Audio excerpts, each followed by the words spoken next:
We are moving on to, and this sounds terrible, the addiction panel, but we want to look at the effects of TM on those with addictions. I think I had my first drink when I was about 12 or 13 years old. I have extreme anxiety and depression. I was a closet drinker, so I don't think anybody ever saw how much I drank. From 21 on, it got like really bad. You know, my marriage was falling apart, my relationship with my family, and I just couldn't take it anymore. This last time when I went out and drank, the consequences were pretty horrific. After I came to in the hospital that I had to go to rehab. This is not my first time in rehab. I was on medication before for my depression, anxiety, and to stop the craving. And obviously those didn't work. We know that stress and craving really plays a critical role in the relapse process. So anything we can do or offer patients to help mitigate some of that can be a very positive thing. And I see meditation in general and TM specifically as having great promise in relapse prevention.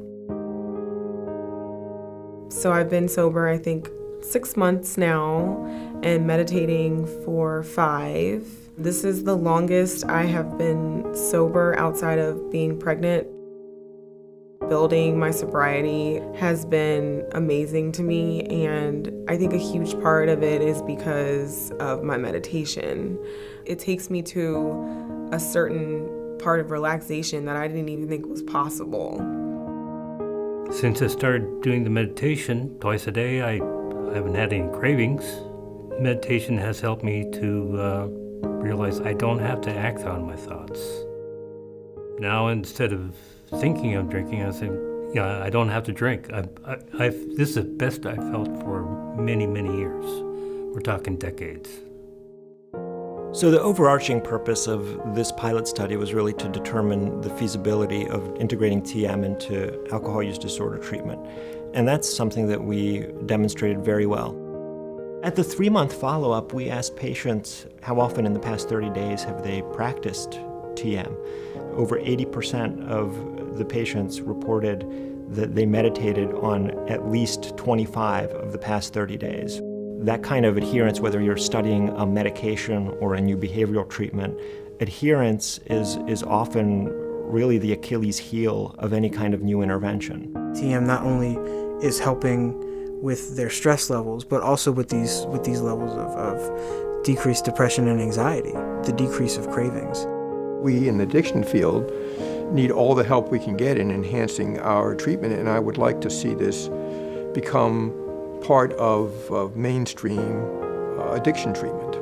There's always an opportunity for transformation, even for people that have been struggling with this disease for many, many years. Meditation has significantly helped my recovery, and I think it should be taught in every rehab facility there is. I went through a really dark time in my life where I didn't want to wake up in the morning at all. Now when I wake up in the morning, I feel happy, I feel blessed. The one regret I do have is that I wish I went earlier, just so I could have had that much more of my life back.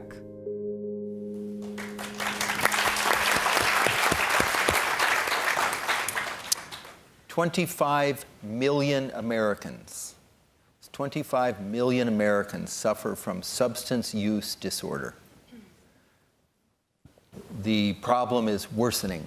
It's being exacerbated by our stressful society and by the inability or the ineffectiveness to be able to address some of the fundamental causes of addiction. And we are making a transition. We've been talking about military. This is obviously a big problem with post-traumatic stress. We are very fortunate to have, again, 3 extraordinary people who are leaders in the field of the work with transcendental meditation for recovery from addictions. And they are now working with the new center within the David Lynch Foundation, the new Center for Excellence in Recovery of Addictions.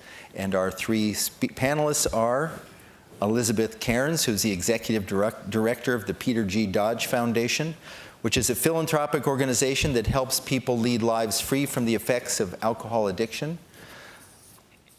Jan Gryczynski, who is the senior research scientist, we just saw him on the video, at the Friends Research Institute, where he studies the delivery of health services for alcohol and drug addiction in various settings and contexts. And finally, Cindy Feinberg, who is a CPC and CAI president and the recovery coach, and she treats clients with substance abuse and maladaptive behaviors. She's a faculty lecturer at Adelphi University, and she's also on the board of advisors of the David Lynch Foundation. Let me start with Cindy. I want to go micro and then macro. So in your practice, where have you seen the difference between a patient or client that does practice TM and a client that does not? So in my practice, I'll just give you a little bit of an overview of the types I'm going to ask when you answer questions. Sure. Yeah. The types of people that I do see. I see people who struggle with substances, people who have mood disorders, and people who have some maladaptive behaviors, whether they're struggling with daily schedules, getting out of their house in the morning. I mean, some of the psychiatrists that I work with say, my client lies all the time. Can you help them with that? And so the running theme that all of these people struggle with is a chaotic mind, right? And so I need a lot of tools in my toolbox to help them with this. And so transcendental meditation is one of the best tools that I have for that. I practice TM myself. It's changed me drastically. I am in recovery myself. At some point here, we can talk about how that has changed me. And so for the clients that I work with that agree to try, because I have to get their buy-in on that, what I see the difference is the peace that comes over them. And I like to liken it to hitting pause before you send out that email that you might not want to send, right? So it's taking that space to be able to make a decision before just acting on it. Because for somebody who has a substance use issue, they tend to act impulsively. And I can speak for myself before I found recovery. It's that impulsivity that they need help with. And TM really does help with that. Elizabeth, the Peter Dodge Foundation can spend its money in any number of ways, I'm sure, that you get a lot of people looking to help fund research. Why TM? Well, it starts with our founder, Peter Dodge, who is himself someone who struggled with finding the right treatment for his alcohol addiction over years and trial and error. He was someone who, AA, the Alcoholics Anonymous, was sort of the dominant, mainstream treatment for alcohol addiction, was not a good fit for him. He tried it and tried it and tried it and just found that he wasn't able to stay sober with it and was sort of set adrift. And so over the years, he cobbled together, I liked what the gentleman on the veterans panel said, using all the tools in the toolbox. He cobbled together this toolbox of ways that he approaches his own addiction. So he takes medication and he goes to counseling and he exercises. And it turned out that TM was something that worked extremely well for him. He found that he was transformed by it. And the anxiety that he had and the need to kind of constantly be thinking and thinking and thinking calmed down. And it has helped him stay sober, as a part of a program. It's not the only thing he does to stay sober, but it's as something that augments the way that he stays sober. It's been really important. So when we started the foundation, it was, our first thing that we tried to do was, first of all, let everyone know what options are available. So we set up a treatment guide on our website with, not just AA, but all the mutual help groups, information about inpatient and outpatient treatment, information about counseling, information about lifestyle changes, including meditation, including, a whole variety of things, and also, details about medications that are available. So the idea would be to kind of educate everyone about what they can do when they're looking for treatment for themselves or a loved one. And because TM had been so effective for Peter, when we started our grant program, We tried to be kind of diversified, and we gave grants to a number of organizations that are doing great work in the field. But for our first scientific research grant, Peter was like, let's find out if TM works so well for me. Let's find out if it can be applied to this broader population. So we looked into research that already existed.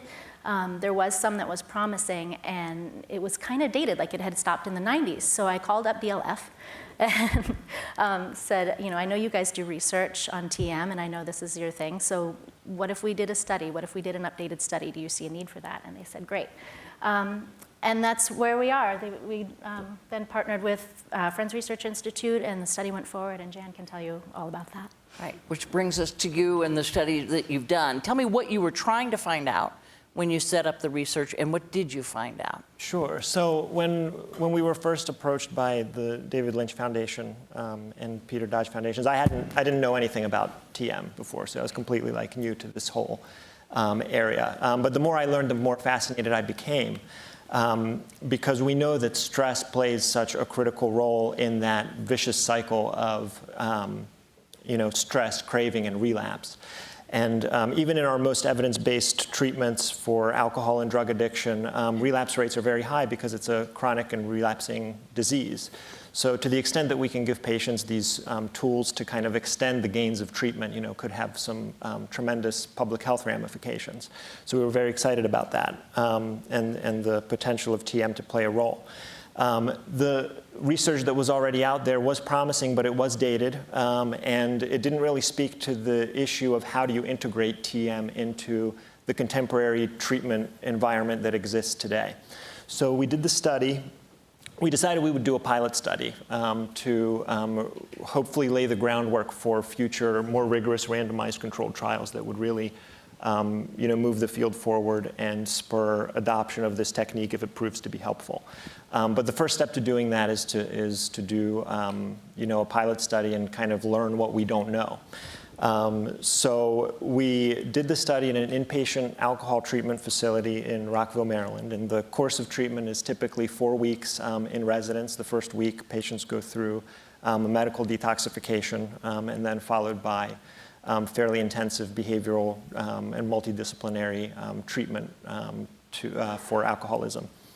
We did it with 60 patients who were there primarily for their alcohol use disorder. And 30 of them learned to do transcendental meditation from certified TM instructors that came into the facility, and we really integrated it into the patient's treatment experience. And then 30 other patients comprised our treatment as usual comparison group. And so what we were really trying to find out is, one, is doing TM in a setting like this and really teaching it, is it feasible and is it acceptable? Because even though TM is a technique that's very easy to learn and easy to practice for the individual, it's not something that's easy to teach. It's not something that you can learn from a book, and you really need to to learn it. It's taught in a very specific and very structured way. So we wanted to know, can this technique, the teaching of it, really fit into the treatment milieu? Will patients sign up? Will they, be interested? And then will they meditate? Will they actually do the recommended TM practice? And we followed both groups, the treatment as usual group and the TM group, for 3 months after their discharge from the facility.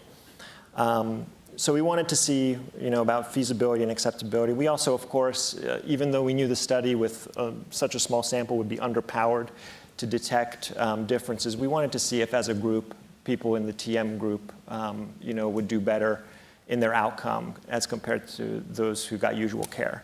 And finally, we were interested in looking in more granular detail about what we kind of referred to as a dose-response analysis. In other words, do people who are more adherent to the recommended TM practice of meditating twice a day for 20 minutes, do they tend to have better outcomes than those that are less adherent?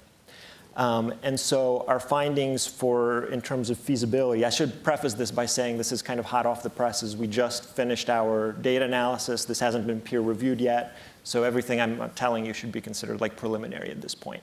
But with that caveat, I'll say that the feasibility findings it's difficult to imagine them being more supportive of doing TM in this facility. It was highly acceptable to staff. It was highly acceptable to the patients. The patients completed the training. They were eager to sign up. And as I mentioned on the video that you saw, there was a very high level of adherence even 3 months after leaving the facility. To TM. And patients reported high levels of satisfaction. They reported that they found TM to be very helpful in managing their stress, managing their cravings, and avoiding relapse to drinking. So that was very encouraging. In terms of the group difference, again, the study's underpowered. What we found was that patients in both groups tended to have substantial improvements on a variety of outcomes that we measured, including various measures of stress, craving, psychological distress, functioning, quality of life, and alcohol use, quantity and frequency behaviors. And we found that the groups improved in similar ways overall, which isn't terribly surprising because all of these patients were completing a fairly intensive course of treatment.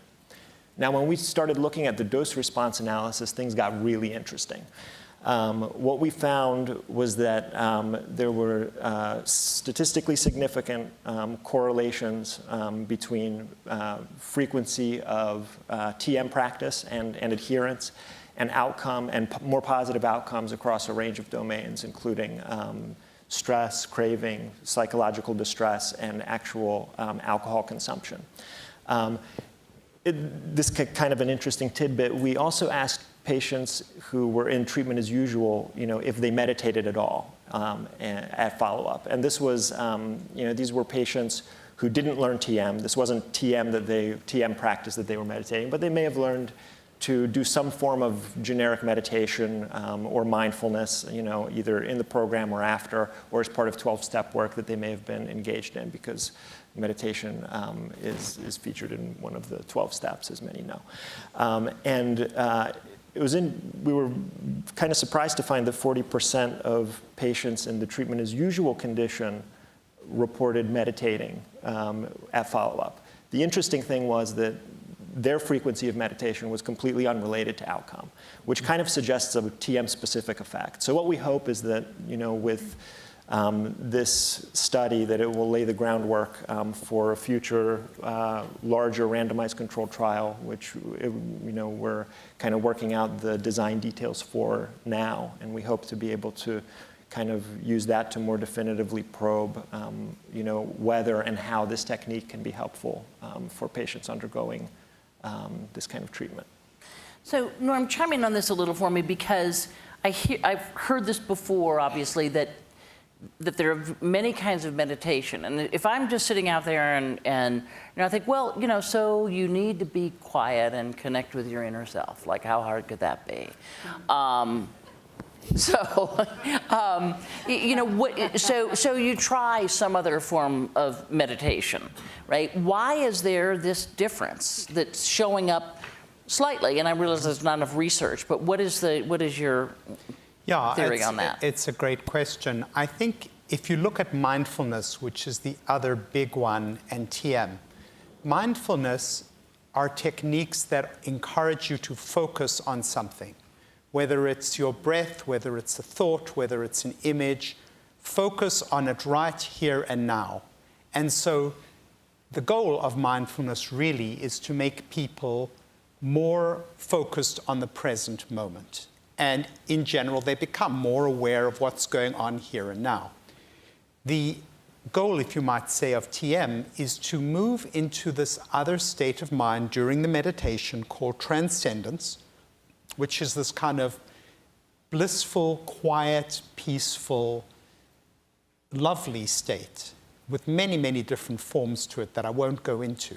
But it's essentially a goal to shift your state of awareness and consciousness that then spills over into your everyday life. So one could see how for somebody with an addiction who, when their internal state gets unhappy, dysphoric, anxious, irritable, that having this place to kind of move into could protect you against choosing a substance to try and fix that unpleasant internal state.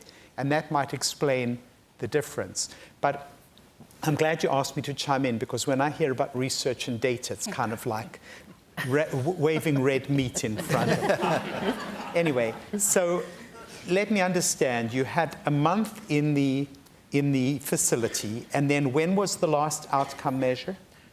We had a single follow-up at 3 months post-discharge. And at 3 months, that's where you found a correlation between frequency of meditation and how much benefit they got overall.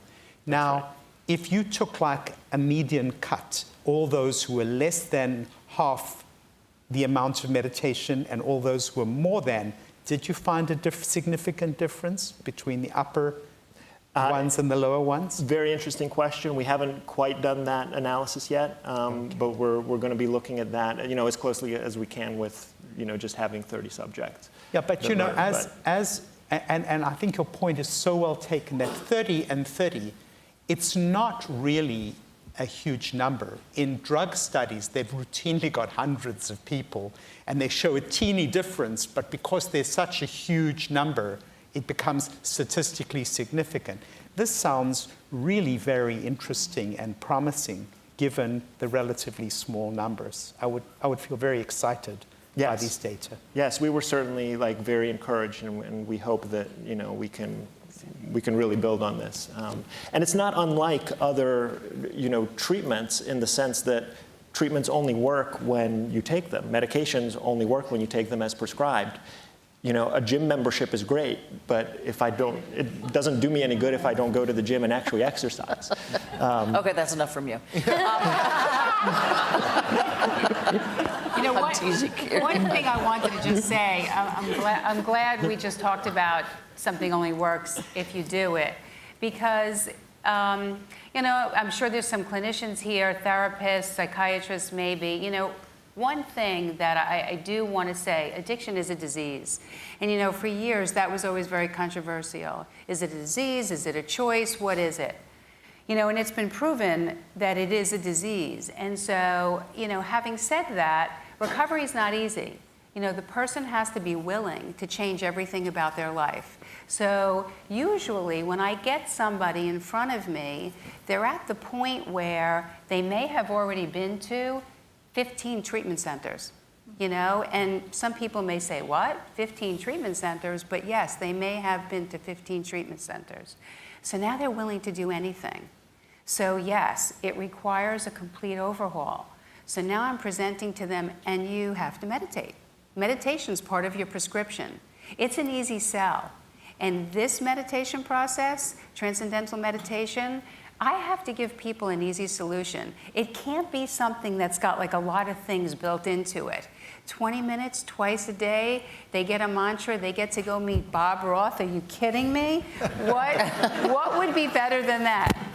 So for somebody who's got an addictive brain or a chaotic brain, it's got to be clear, it's got to be simple, there's got to be a quick solution.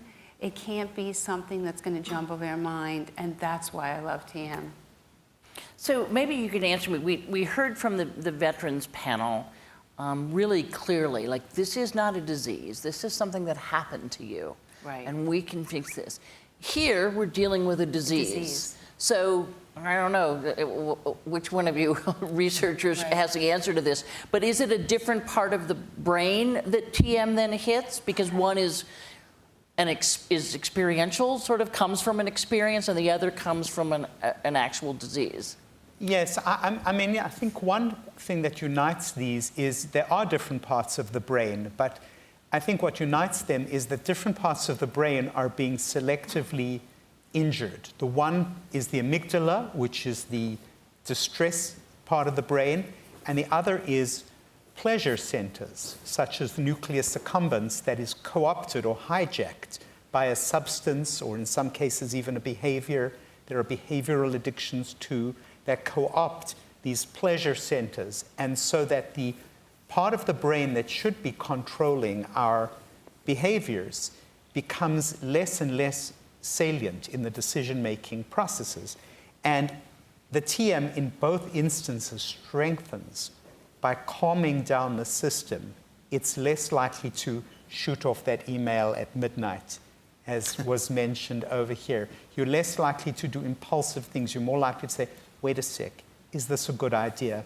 But something, I'm so excited by these data because, as a psychiatrist, seeing the incredible human costs of these addictions, let alone the financial costs to society, anything that can make a real impact on that would be an enormous contribution.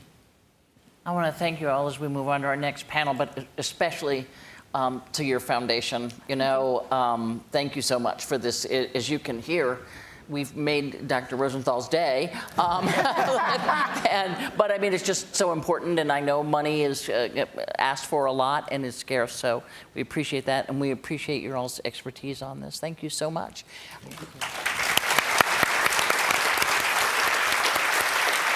Lovely work. Went on, it got really bad. My marriage was falling apart, my relationship with my family, and I just couldn't take it anymore. This last time when I went out and drank, the consequences were pretty horrific. After I came to in the hospital that I had to go to rehab. This is not my first time in rehab.